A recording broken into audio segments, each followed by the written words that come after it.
Hey, welcome to the stream, everyone. Hopefully everybody's doing well. I am, I think I got everything sorted out. So, Scott, you made one. Congratulations. Yeah. Bud, Tintos, good to see you both. And Scott Balcom, nice to see you. Go eat dinner. Come back later and watch it again. Let's see, yeah. So, tonight's stream is Q&A. You have questions, I might have answers. Other people in the chat probably have answers too. And yeah, we'll chat for the next hour or so, maybe a little less, but in that range, and then we'll call it a day. But I got the Inspire 3, and I got the DJI Mic 2 for a very specific reason, which I think I talked about last week, is that DJI added this little device here that basically fixed Sony's little wireless mic system. You attach this, so yeah, I went out and bought a DJI Mic 2. That should be a fun video coming up. So, but if you're new here, welcome. The whole point of this stream is so that we can have more of a conversation. Like, I get tons of questions in the comments. I only can answer once, and then I never see it again. So if you have more deeper questions, or you want to actually, have a little bit more of a conversation about something, whether you're thinking about like lenses, cameras, drones, stuff like that, then this is the place to ask, and we'll chat about it. And yeah, that's the whole reason I do this stream. So, let's see. Max Air, what's up? Evolutionary Tom, Marco Island, Florida. Nice. Gordon, I don't look that tall today. I try. Making smash burgers. So on that topic, what's your favorite backpack for gear? Scott? Oh, great question, Scott. Also, I'm super hungry, so smash burgers sound amazing right now. Really, really amazing. My favorite backpack for gear, depending on how much gear I'm taking. If I'm going hiking with it and it's my usual, then I use the Shimoda Explorer 30? 25, something like that. It's a smaller one. It forces me to use and take less gear, which is always good for when I'm hiking or going a long place. So it's the backpack that I have in my most recent, what's in my backpack video. Today I was out doing a shoot for a corporate client, and I was using my doctor bag with the FX6 setup in it, and then I was also using the Think Tank Mindshift 30. What is that one? 25, that's what it is, the 25L. And those two, I seem to be able to pack pretty much everything in. They had all their own lighting, which made it pretty easy. And then, so it was just cameras, audio stuff, and then some tripods and stuff like that. So, my favorite, though, is the Shimoda Designs 25, Explorer 25, or Action 25. Those are just very comfortable for longer periods. So I want to get a larger version of that, probably a 30 or 35 for this summer. But the reason I got the 25 is it will fit inside of the compartment of my kayak without having to crush it. So I'm excited about that. And then yeah, so those are my favorite backpacks right now. I tend not to go too large. So let's see. Olaf from Colorado. Hey Marcel, Evolutionary Tom. When am I headed to ADAC? Oh, not soon enough, Evolutionary Tom. I really want to go out to ADAC badly this year. I don't know that I'll make it, but I would love to try. James Smith, any news on the bill to ban DJI drones in the States, or DJI in the States? Nothing right now. It looks like maybe it's run out of steam. Hopefully that's the case. And from what I understand, after talking to people that are smarter than I am and know more than I do and are more connected than I am, it sounds like that ban, even if it takes place, there'll be a couple of year transition period. But also, it wouldn't ban any current products in the United States because those have already been approved by all the regulatory agencies and they can't unapprove them, from what I understand. So, yeah. 04 or OP3 for some B-roll of long hikes. Osmo Action 4 or Osmo Pocket 3. Gordon, for me, it's the Pocket 3 because you can get movement. And yeah, so I really like the Pocket 3. Plus, I like the fact that it actually does give you some depth of field when you're close to something. And yeah, so that's why I like. Unless you're hiking in the rain, then the Osmo Action 4 is much better. So, but nice choices. Your eyes on the new Shimoda 50. Yeah, Scott, I've been looking at that one too. It looks really good. So I haven't decided, like, for a bigger one, I might just go like with the 40-50 size, somewhere in there, and then just use a different size camera cube that I need for that time. That's the nice thing about the Shimoda bags, is they're really configurable with the camera cubes, and it makes it really easy to you get the size you need. So I really like those bags. The Shimodas they're really comfortable to wear for a long period of time. And I will say they're built well, because mine has been out with me all winter doing the ice caving stuff, the helicopter stuff, the skiing stuff, the ice climbing stuff. And generally, the bag has always been riding in the basket on the outside of the helicopter. It's holding up really well, so Shimoda builds them very well. Daniel Jameson, welcome to the stream. Back on the first time in about a year. Awesome. Well, I'm glad you made it back. You have the Sony a7 IV. Have thought about upgrading the body to a Sony a7R5. You're a surgical resident, but photography is a hobby. Thoughts? Overkill? Well, it's definitely overkill. The a7 IV is a really solid photo camera, and the only thing you're really gaining with the a7R5, other than almost double the resolution, which is nice if you enjoy taking photos of wildlife and stuff, birds especially, then that would be nice, because you can crop way in and still have a really nice detailed picture. But yeah, I think honestly, if it were me, I think I would just stick with the a7 IV. The only thing that the a7R5 has that's better is the dynamic active stabilization is crazy good for handheld video stuff, but you're talking more about photography, so that's not going to help you so much in that. And then you get the AI subject recognition stuff, which is pretty good. It's actually very good. So yeah, if it's in your budget and you want to use my affiliate links, then I would say go for it. But otherwise, I don't. Yeah, unless you do lots of like landscape, bird stuff, wildlife stuff where you're going to have to crop way in, then I don't see the need for it, really. And I just realized that my camera is way off level. Let me fix that. There we go. That's better. So, yeah.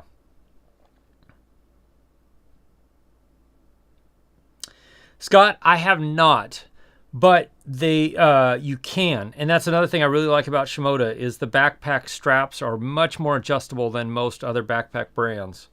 So I think if you're going with the 50, though, I think you'll be fine, because the 50, I have a 56-liter Think Tank one. I think it's a 56-liter, or maybe it's a 46-liter. Might be a 46-liter.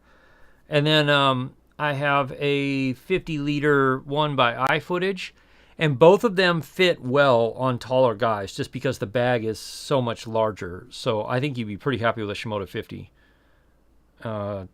Let's see. Trisby, thank you for pointing me in that direction. Got the 3-liter pneumatic sling bag, and it fits my drone, the controller, and 2 batteries. Great. Awesome, Tris. I'm glad to hear that. Cool. That's good. Yeah. That's a great size, a 3-liter. Perfect. So, happy flying. Femi, hey, from the island of Mallorca? Wow. I don't know if anybody's been on here from Mallorca before. That's very cool, though. Thank you. Welcome. How close in percentage terms is the Air 3 to the Mavic 3 Pro for photos? I would say like 30%, 40%. The Mavic 3 is considerably better for photos because it has a 4/3 inch sensor as opposed to the 1/1.3 inch or 1/1.7 inch that the Air 3 has. So you're talking 20 megapixels compared to 12 megapixels on the Air 3. It is substantially better for photography than the Air 3 is. So yeah, I would say if you're serious about doing a lot of photography with drones, get the Mavic 3 Classic. That has the best sensor. It's got the best camera on the Mavic 3. You don't have any of the other bells and whistles, like the other cameras. You get great flight time. and it's a super solid drone, and you get the best photography drone in that price bracket. Under whatever, under $10,000. The only upgrade from there is going to an Inspire 3 or something like that. So that's what I would do. I would 100% go for the Mavic 3 Classic if you could. Let's see. Femi, I just answered you. James Smith Films. Are there any Sony lenses with OSS besides the 16 and 35 and the 24 to 105 f4 version? Looking for a wide 2.8. Man, James, I don't think there are. Yeah, there aren't any that I can think of at all. Yeah, especially at 2.8. There's nothing I can think of. Hey, I think that's my dad from Bertabang.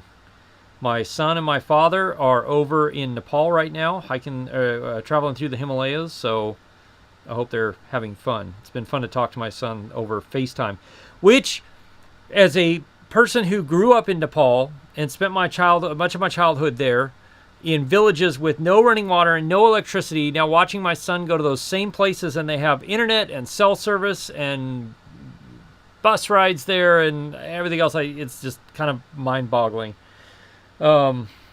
Anyway, are you back to shooting with a Sony A1 or did the A9 win you over? Carlos, I am sticking with the A1. I crop in more than I realize, and the 8K on the A1 is so beautiful. The photos and the 8K on the A1 is so good. I can't get away from it. I really like it, and I use it a lot. So that's what I'm sticking with. I love the A9 III. It's a fantastic camera, but I'm sticking with the A1. I did a video comparing the two, and I think I talked about why I'm sticking with the A1 in that video. Mark H., is it summer yet? It's close. The leaves are coming out on the trees. They're starting to turn green. It's amazing. So it's very exciting for those of us that have been up here and had the second snowiest winter on record. It's very, very exciting to see things starting to shift finally. So, and thank you very much for the super chat. I really, really appreciate that, Mark. Kyle Watts, what's up? Oh, so I got a question before I keep answering questions here, because I need your feedback. How would you like to see some more comparison videos of like Canon versus Sony? I was talking with my buddy Josh Satin, and he turned me on to something, and I was like, holy crap, this is amazing. So I want to do a comparison of the Canon like R6 Mark II. If I get my hands on R3, then sure, but I can't. But I get an R6 Mark II real easily, and the 100 to 500. There's something happening there that you are going to be blown away by when I put that video together. But I'm curious if you'd like to see that. I personally am totally brand agnostic. I don't care what brand of cameras you shoot or I shoot. I simply want the best tool for the job. Right now, the Sony A1 is the best tool for me for the jobs that I do. The FX6 is the best tool for most of my video work that I do with corporate clients because of the way it's set up. I love the Komodo. I have shot a ton on a Komodo. I've shot some on a Red Raptor, and they're fantastic cameras. They're amazing. But for me, for most of what I do, the FX6 is a better fit. And I'm going to do a whole video about that as soon as I get my hands on a Komodo to like do a direct comparison and show you why. But would you like to see more like comparisons like that? And like, you know, my reasoning of why I go a certain direction or another, and why you might want to go the other direction. Lumix is putting out some really cool cameras with like the S5 II and the S5 II or SH5 2X or whatever.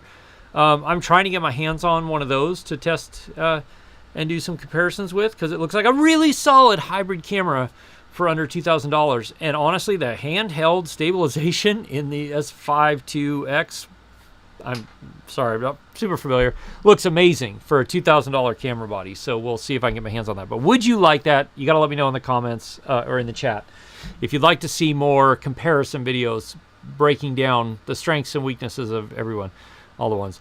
Another big reason I stay with Sony right now is because their low light performance is just, it's better than than anybody else's at the moment. I can't go out and film myself under nothing but moonlight with any other camera and not come away with a practically unusable image. At least not a camera that I can afford and hold in my hand. I know there are cameras out there that will do insanely good low light. I just can't afford them, or I can't like hold them in my hand. So anyway, okay. Kyle Watts, you just got your hands on the Pocket 3 Creator Combo. Pretty excited to see how it does. Nice, Kyle. So honestly, like, well, you can see a bunch of my latest Sony 24-105 video was filmed completely on the Pocket 3. I filmed a bunch on that, and it's a fun camera to shoot with. Quality is decent. The image quality is actually pretty good for the camera. Have realistic expectations. I really like shooting with that camera, and I mostly just shoot with it in auto. Sorry. It looks good. I think I shoot with an auto, but I underexpose by like 0.3 or 0.7 because that gives you just a little bit better highlight control. So yeah, the lowest snowfall in history. Wow, Kyle, that's crazy. We were 2 inches away from breaking the all-time snowiest winter on record ever. We did set 3 other records, like the most amount of snowfall ever in the month of November. And I think we set the record for the most amount of snowfall in like the first half of the winter before the New Year flips over. It was insane. Like, we just got hammered with snow this year. Okay.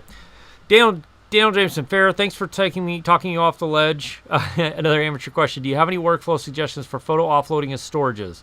Do you have a video discussing this that you could refer to? I don't yet, Daniel. I am planning more photography-specific videos this summer, so definitely stay tuned. What I do is I bring it home and I offload them all into Lightroom. Lightroom Cloud. I pay for the photography plan with Adobe, and so for like, I don't know what it is, $20 a month, you get like a terabyte of storage, which is tons for photos, and then cloud editing, so you can edit on your phone, you can edit on an iPad, you can edit on your computer. And it just makes it nice because, like, I can edit on my computer, pull it on my phone, pull it in, download it, post it, or I can edit on my iPad with a pencil, which is nice. And so I think you get access to you get the Lightroom Cloud, Photoshop Cloud, and then like a terabyte of storage, I think, is where I am for $20 a month or $25 a month. So that's what I do. Yeah. The biggest pain in that is that you have to have an internet connection. At least you want to have an internet connection frequently so it can synchronize everything and keep everything stored in the cloud. The biggest pain for that, though, is when I come back from doing a time lapse where I've just shot like 1,000 photos with the A1 at 50 megapixels each. Yeah, it takes a while to upload because that's like 200 gigs worth of photos, but it works. And so then I'll edit them all, import them into my video editor, delete all of them except for maybe 1 or 2 that are like my favorites. So if you saw the recent Milky Way one, yeah, let me see if I can find it. I think I have it on here. If you saw my recent time lapse from the Trona Pinnacles, oh crap, do I not have it on here? Is this it? Nope, this is not it. Ooh, that is definitely not it. Where is... Oh, I thought I put it on my phone. I just don't have it on my phone. Anyway. I don't even know if I posted it anywhere. But, yeah. So anyway, that's what I do. Now I gotta find my chat again. But you're welcome. Honestly, Daniel, I think you'd be better served investing in other lenses. In additional lenses. I think you'd be happier doing that. I don't know what lens you have now. But like getting a 100 to 400 if you want to do more wildlife stuff, or the 200 to 600 if you want to do more wildlife stuff, I would definitely recommend that. If you're doing lots of landscape stuff or like wide stuff, then looking at the 16 to 35 or some of those would be great. And I don't know what lenses you have right now, but I would definitely consider some of those. The nice thing is, too, with the Tamron lenses, like, you could get a fair amount for not much. And I love the 50 to 400 is fantastic.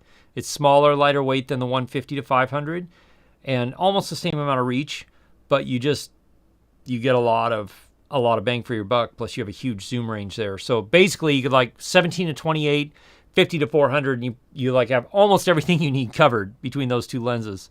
So that's what I would recommend you do, Daniel, if you're itching to spend a little money on photo gear, is that. I would do that and make sure you have a good tripod. Gordon, on the Sony a6700, do you find the stabilization okay if using active stabilization? No, IBIS was not great, but the EIS would work fine for most handheld video. Yeah, Gordon, it does. It works well. In fact, it actually works pretty well. The active stabilization on the a6700 works pretty well for handheld overall. It still doesn't quite correct. Like if you're hitting hard steps, you can still see those in the footage, but it definitely gives you much more usable handheld shots than the regular IBIS. So, Andy, let's see. Coming from a Sony a6400, what camera should you upgrade to? Want to do more filming and cinematography, but also take pictures. Maybe some kind of hybrid. So, Audrey, sorry, I'm getting old and I need glasses for close-up reading. So that's gonna be my excuse. If you're coming from the a6400. If you have a lot of lenses that are APS-C lenses already, then I would really look at the a6700 because that's a great little photography camera. Really good video features on it too. I mean, if you want to upgrade to like full frame, and then the problem is you're gonna have to upgrade all your glass as well, and that's gonna be very expensive.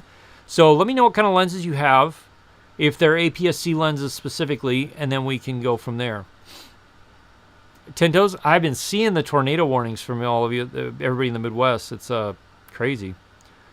Let's see. Charlie Conover, you like the idea? Nice. Okay. Question, Avata 2 or no? Lend me. I am working on my review of the Avata 2, and so I don't want to give too much away, but it's a great solid drone for like smooth cruising around and just fun flying. It's not an acrobatic drone. That's what I'll say there. Just got the R5C. Nice, Mark. Nice. The 100 to 400 is incredible. Right, Scott? I mean, I'm sure you know because you shooting on red, you probably use that lens, but it's amazing. And what astounded me, what blew me away was the handheld stabilization. So I really want to do, I've got the Sony 300mm G Master here right now, and which is pretty good, but I want to go out and do some direct comparisons. It's not with that lens necessarily. I want to do the 100 to 400 or the 100 to 500. And yeah. And the Hooligan are running, which means the Eagles are all down in Tourniquet Arm right now. So it's the greatest time to go film or photograph eagles because they're fighting like crazy and they're all right there trying to get fish. And it's really, really awesome. Okay, Charlie. All right. You guys are awesome. Thank you for giving me the feedback. You'd like to see a comparison, especially if it includes Fujifilm? Yeah, I have a hardest time getting a hold of Fujifilm cameras, but I will try. Rangefinder style with full frame, we'll see, Gordon. Yeah, a new Lumix camera. All right, I'll have to keep an eye on that. Tom Morehouse. Yeah, there's some weird stuff happening there. I don't know all the details. I just know that I'm not working with them anymore, and I know a bunch of other creators that are not anymore. So I do have an X4, and I'm going to do a video comparison of the X4 with the X3, and because I went out and bought one. So, but yeah. 107 Roads. The Pocket 3 is not an action camera. You learned the hard way. Oh, dang. Sorry to hear that, Barkley. The gimbal is slow to move, even at the fastest setting Kyle watts, just FYI. Yeah, it definitely is. Daniel Davidson, you currently have the 24 to 105 as well as a 90mm macro. You think you're looking at the 100 to 400 with wildlife with the possibility of teleconverter? That is a beautiful setup. I have that. I have the 2X teleconverter and the 100 to 400, and it is astounding what you can do with that setup. In your camera, I think you'd be very happy investing in that over investing in another camera. That's the thing too, though. Like, those lenses will move with you. Eventually, you'll want to upgrade cameras. You know, tech marches on and everything changes. I think the a7 IV is going to be a great camera for the next 3 to 5 years easily. But those lenses will travel with you from body to body, and they will give you much more flexibility and satisfaction of going out and shooting and having fun and experimenting with different focal lengths and stuff like that. So that's what I would do. I would get the 100 to 400 and 2X teleconverter. But if you're going to do that, wait till I put my video about the 100 to 400 and the 100 to 500 Canon lens, and then use my affiliate links. That's such a shameless plug. It doesn't matter, honestly. Like, if you want to support the channel, you don't even have to buy whatever I am reviewing or whatever. If you click the link and go to Amazon or wherever, or B&H, and you order whatever else you're going to order, like, I will still get, commission off of those sales, which I do really appreciate, because it really does help me do what I do. So, yeah, I'm not saying, like, you're going to buy something on Amazon. Wait, let me go click on one of Jake's links so that I can, like, I'm not saying that, but I'm saying, like, if you're going to make a big purchase and you want to support a channel that you appreciate, that is a way that you can do that. Go click on one of their links, and then just wherever you're going to go shop, and then do that, and it helps out. So, 107 drones, yes. I just had my eyesight checked at my eye doctor, and I had that conversation. And in fact, what he did, actually, was super smart. He was like, I'll write you 2 different prescriptions. One for a less strong set of contacts, because I wear contacts, for when I'm doing this stuff all day. Like, and that way you can read up closer a little easier, and then see far off easy, still pretty well, well enough to drive and stuff like that. So everything's still legal that way.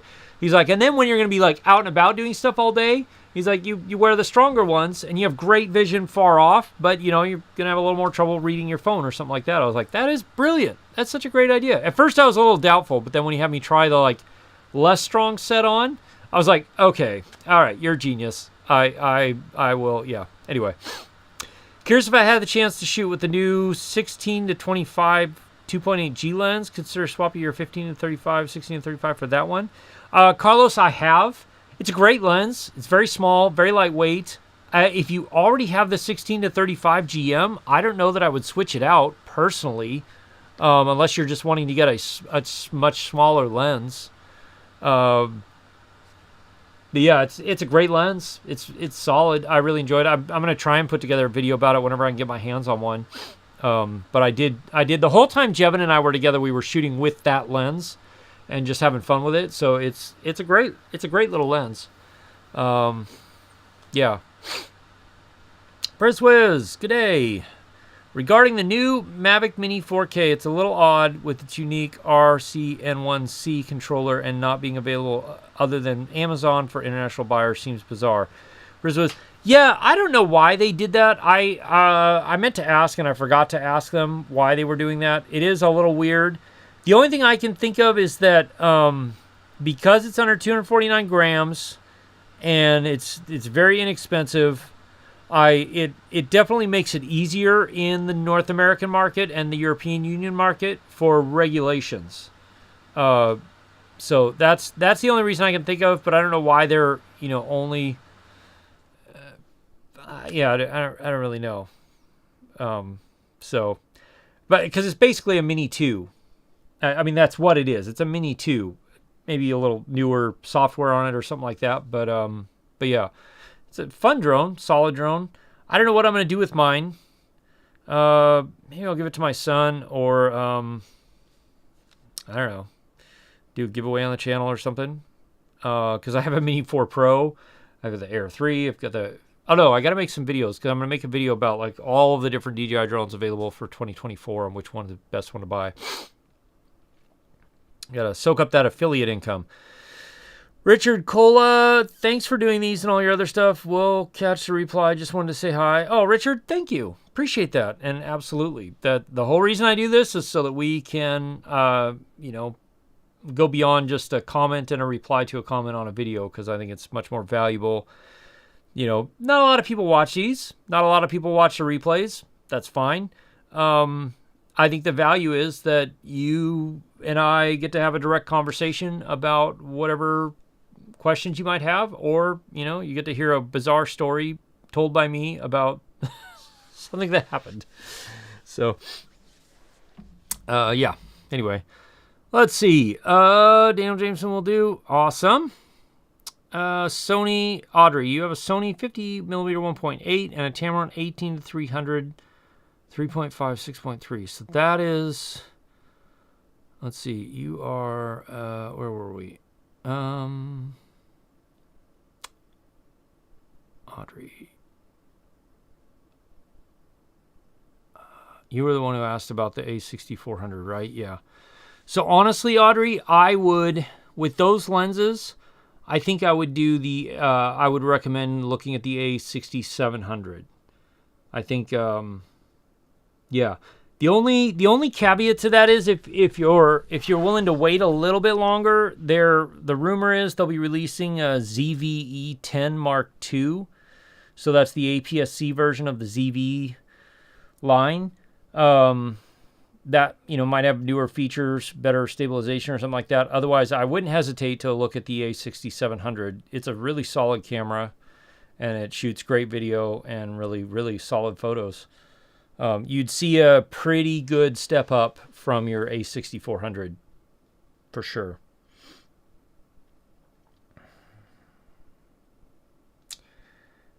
MHM Photography, you're watching me live on the beach of Waikiki. God, that sounds nice. Thanks for rubbing that in. I hope you're having a good time, man. Let's see. Eat more possum. 107 drones. Mark H. Crashed your Air 2S. Broke the rotating gimbal mount base. In the shop now. Got your Mavic 2 Pro set up for a drone shoot tomorrow. Feels kind of slow compared to the Air 2S. Yeah, it is a little on the slower side, isn't it? Actually, no. I think the Mavic 2 Pro could still fly faster overall, but it definitely responds and flies differently. That's for sure. Still the Mavic 2 Pro still had really good image quality, though. It's amazing. Wow, I'm caught up on the chat. All right, so ask me more questions, and let's chat it up. So yeah, more comparisons coming. That seems to be something everybody's interested in, and yeah. So what am I working on right now? Oh, the Inspire 3's here. And I'm working on jailbreaking it, thanks to Josh from Make Art Now, with a 250 millimeter lens on it. If I can get it working, it's going to be pretty dang sweet. And what else? The only downside of the Inspire 3 is I went out and shot some with my buddy John Dirting, and I don't feel like we shot that much, but it was 300 gigabytes. Oh, so much data. Oh, way too much data. But it is what it is. So, let's see. I did transfer all that, right? Yep, that's good. I can eject this now. Let's see. All right. Whoops. There we go. Scott Balcom. Can I get B-mounts shipped to Alaska? Scott, I can't get anything with lithium shipping to Alaska is extremely challenging. Really, the only way to do it, the best way to do it, is I pick a bunch up when I'm out of state. I pick up any sort of batteries I need. I pick up when I go out of state for work. And I come home with a carry-on full of batteries. Not just for me, but like for friends of mine who are filmmakers up here and stuff like that. The other way around that, or to be able to do that legally, is you could set up a freight forwarding service with somebody like Carlisle and have it shipped to their Tacoma branch. And then they will put it on, they'll palletize it with other stuff and put it on a slow boat, and it'll come up via the barge. Depending on how long it takes, 3 to 10 days to come up with a barge in addition to. So that's the only way really to get stuff up here. It's really, really a pain in the neck. In fact, when DJI shipped me the Power Station 1000, the DJI Power 1000, it went back to them like 4 times for paperwork issues. And then, which I was finally just like, are you sure? Like, you really want to do this? Oddly enough, DJI shipped, when I bought the Power Station for 500, they were able to ship that directly to me, and they shipped one to a buddy of mine in Kodiak. So I don't really understand. I think it's mostly just the manufacturers or the B&H, Amazon, Adorama, that they just don't want to deal with the extra hassle of shipping hazardous materials, because that's what it falls under. So yeah, it's possible. It's just not easy.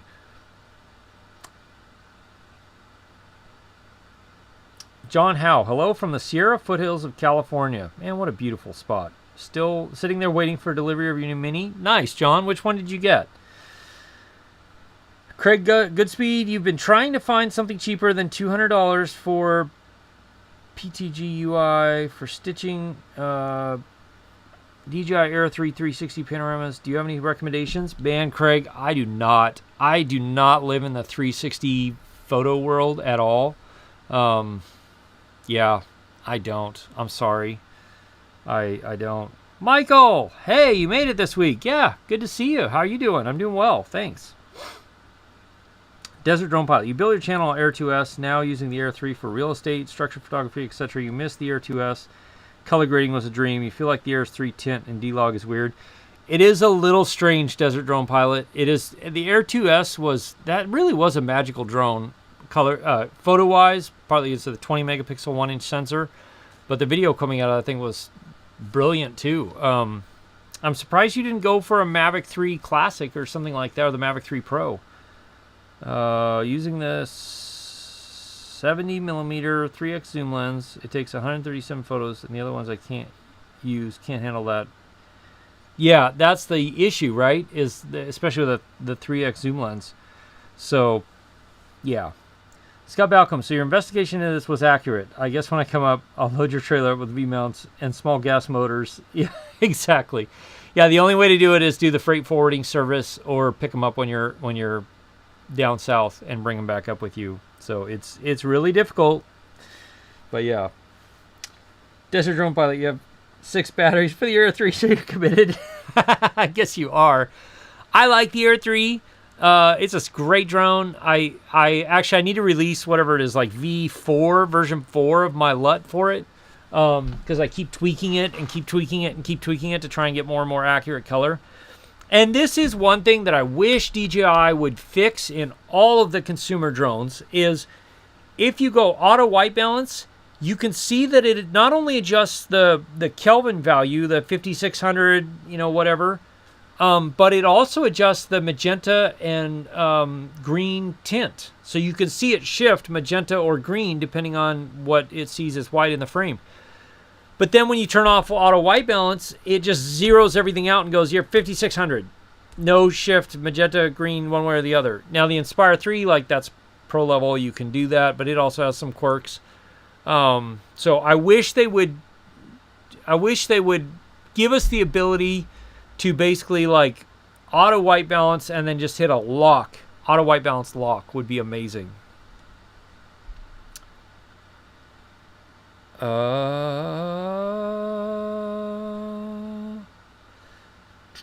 Tristan Stokes, you have the Mavic 3 Classic. Hate traveling with it. Should you get the Mini 4 Pro? Also travel with a 2.5 Red Kite Cine Whip. Tristan, I think if you got the Mini 4 Pro for travel specifically, I think you'd be pretty happy. It's super small, super lightweight. You don't have issues with it usually, like if you're traveling internationally, customs, all that. Yeah. I think you'd be pretty happy with it. It has limits, photo, video-wise. You're not going to get the same quality you do out of Mavic 3 Classic, and you need to know that. But it certainly can be worked with to go well. John Howe, you got the 4K. You're a beginner. Nice. No, it's a great drone. I mean, you saw what I was able to do with it. It's super fun. Yeah, exactly, Desert Drone Pilot. It is tricky. Panorama Studio for stitching, or if you can find it, Microsoft had a good stitching program called ICE. Oh, there you go. Craig Goodspeed, there you go.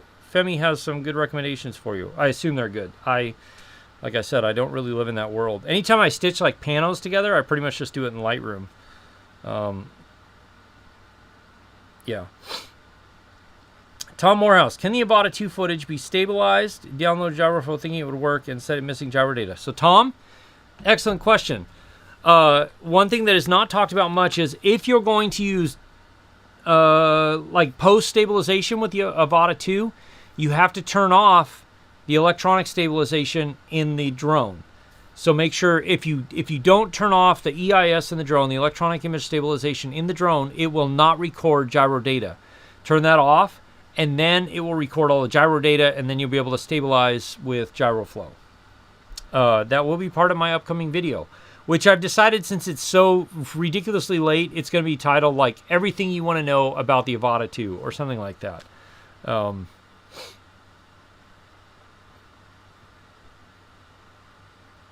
Yeah, Jeremy, I agree 100%, man. It's so true. Auto white balances, it changes so drastically, and it's yeah.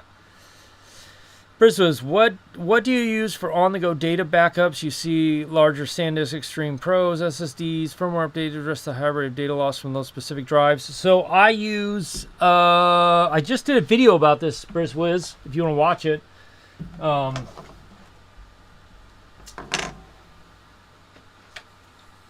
I use a couple of different ones. So this is a SanDisk Pro Extreme SSD, which I've used for a few years now. It's been good, 4 terabytes.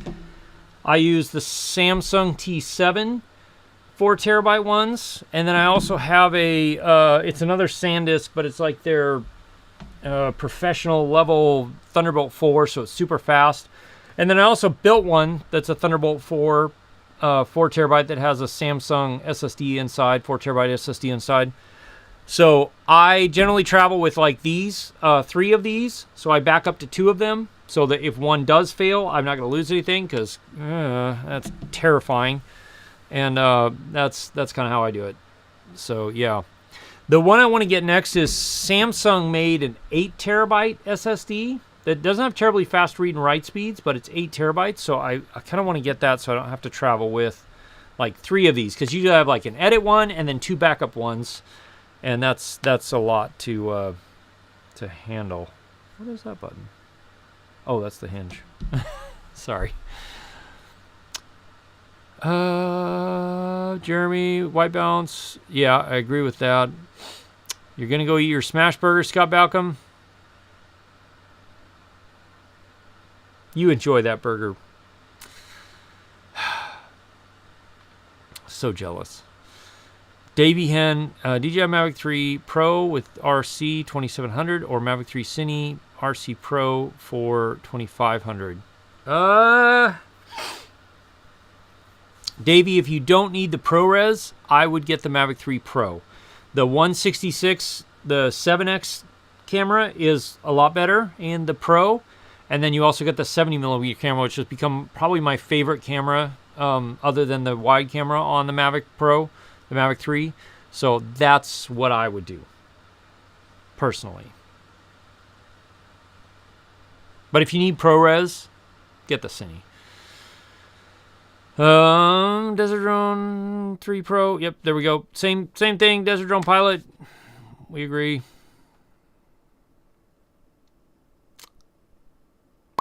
All right. Hey, Todd Graven. Are you in Valdez this weekend? Going to the air show, the STOL competition stuff?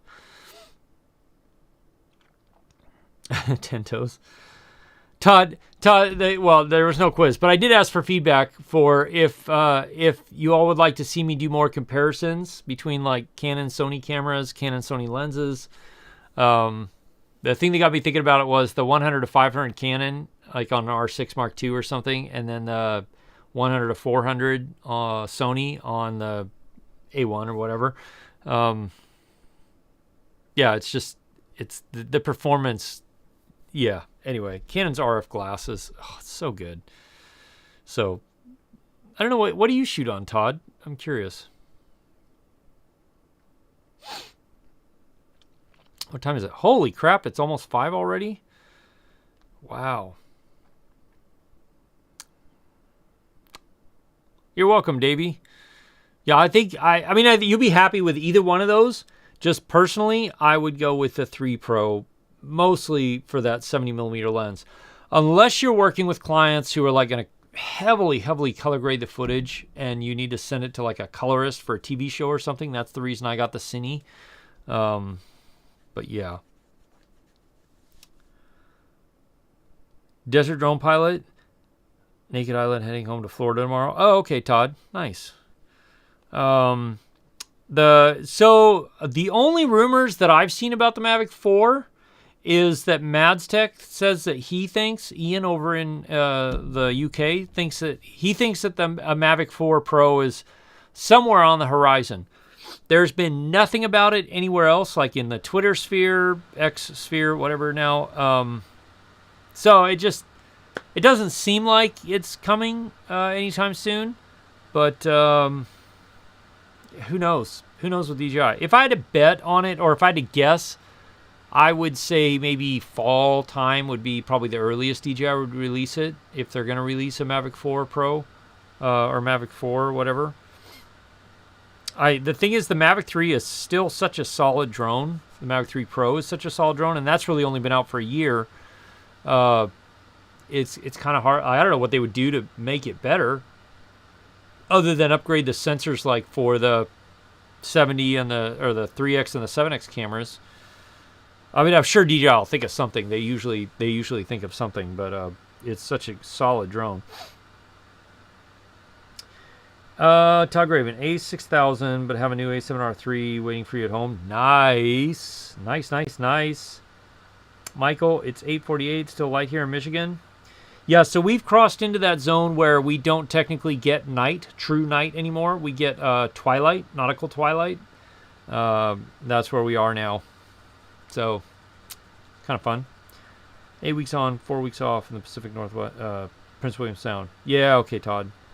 God, it's so beautiful. Prince William Sound is such an incredible place. It's amazing. Mark H says, the Inspire 3 have highly detailed waypoint timeline settings. So now that I have my Inspire 3, I will be doing some content about it. Because nobody does content about it. And I know it's not a huge market. Like, most people that have an Inspire 3 probably, know what they're doing. Although I say that, I'm in a Facebook group that some people definitely don't know what they're doing. But so it does have pretty detailed waypoint stuff that you can do with it, and then yeah, so it's pretty good. North Cal Refrigeration, yo, what up, NorCal? So it does have very detailed stuff you can do with it, Mark. Michael Kozinski, I wonder if they're going to add ActiveTrack 360 and some other features to the Mavic 3 Pro. ActiveTrack 360. What do you mean ActiveTrack 360? Like what's in the Air 3 or the Mini 4 Pro? Because that they did add in a firmware update, whatever, 4 months ago. Yeah. Also have a Mini 3 Pro and a Pocket 3. Solid, Todd. Very solid. Yeah. 8 more minutes, and then we'll call it a day. So if you got questions, get them in now. Also, do y'all want to see some, like, photo walk-arounds videos? Like, I kind of did the vlog where I was doing the ice cave, ice climbing stuff, which I thought was fun. It's kind of fun to see, like, for people to see what it's like when I'm out on some of these projects. But I was thinking about doing some more like just photo walk around landscape, looking for wildlife here in Alaska type stuff. It could be kind of fun. You get lots of helpful tips and stuff tidbits that you pick up through those kind of videos. The problem for me is I have to remember to talk through the process while I'm doing stuff, or come back and like overdub it with a voiceover. GoPro 13 Rivers? No, NorCal, nothing yet. I think that probably won't be till like August, maybe. So nothing yet. Yes to the photo walk around videos. Nice. What is the airspeed velocity of an unladen sparrow? Depends. Is it an African sparrow or an American sparrow? Just curious. What expensive low light cameras are there above this consumer line? You mean M&R, do you mean like other than like the Sony a7S III? Or are you talking about something else? So the a7S III by far is probably the most powerful, really, really, really low light camera for prosumer market right now. It's ridiculous what that camera is capable of in very, very, very low light. There is a Canon, what was it? It's a big camera, though. It's like a cinema size camera that is really powerful in low light. And I think they actually built it for like outer space stuff. And that's what, so if you've seen the shows on Netflix or Apple TV has the shows Earth at Night, or I think it's Earth at Night in Color, or Night on Earth in Color, or something like that. Those two shows where it's like you're watching. They film all of those within the like 3 days around a full moon. So you have the day before the full moon, and the day after the full moon. And those shows are using specially built lenses or adapted lenses, like f.95 lenses, stuff like that, f1 lenses. and then they're using A7S3s, and they mod the A7S3s to take away the IR filter, which adds a whole stop of light. And then there's, and I can't remember what the Canon camera is that they shoot those on too, but essentially that's what they're doing. So can you imagine filling those entire shows, and you have 3 nights a month that you can actually film? Like that is commitment and dedication. But they're so cool to watch. They're so fun.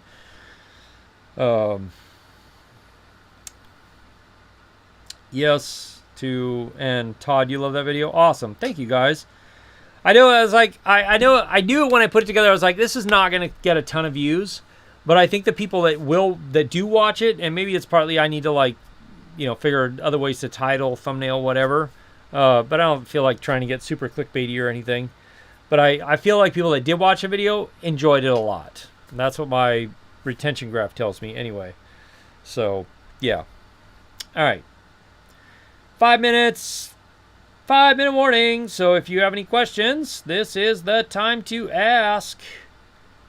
Oh, hey, look, I just got an email that I'm live on YouTube. Well done. Well done, YouTube.